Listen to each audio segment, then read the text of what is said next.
You finally get that raise, hit your salary target, or upgrade your job.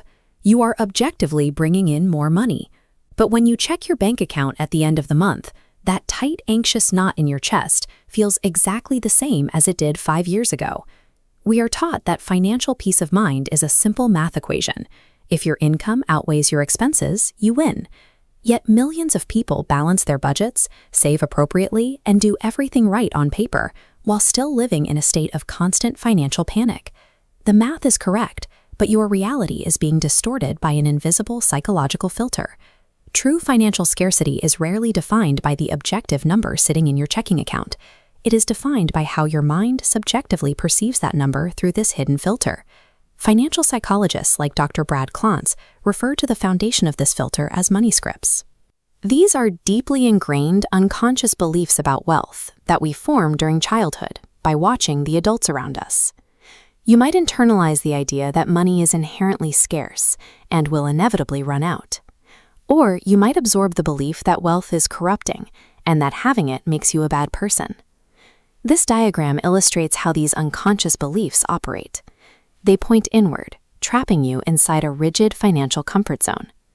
By acting as a barrier, these scripts create an illusion of separation, convincing you that wealth is controlled by external forces. When you combine these rigid rules with a feeling of separation, you strip away your own personal agency. You remain trapped in a psychological cycle of victimhood, regardless of how much your external environment improves. This internal scarcity filter does not stay confined to your subconscious. It leaks into the physical world through destructive, observable behaviors. The first symptom is chronic stress and burnout.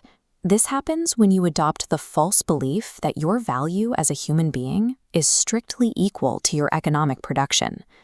The second symptom is extreme self-sabotage. Financial anxiety pushes people into making highly irrational choices, like hoarding cash while neglecting investments, or burning through savings on impulsive, stress-induced shopping sprees. The third symptom is limiting language. Your psychological filter quite literally dictates the vocabulary you use every single day. Listen to how people talk about money. They use definitive, dead-end phrases. I can't afford it. Things will never get better. There will never be enough. These phrases are active saboteurs. They create a continuous feedback loop, cementing your core belief that your resources are entirely out of your control.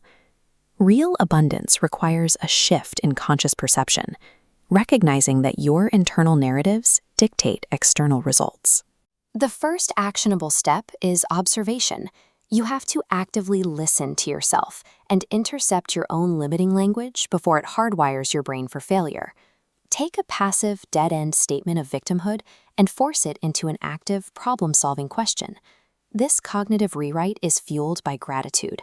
Acknowledging the resources you already have forces a shift in your emotional frequency, pulling you out of a state of lack. This awareness changes what you choose to notice. When the mind isn't preoccupied with scanning for proof of lack, it starts identifying financial pathways and resources that the scarcity filter used to ignore. This chart shows the result. By revising your money scripts, you permanently expand your financial comfort zone.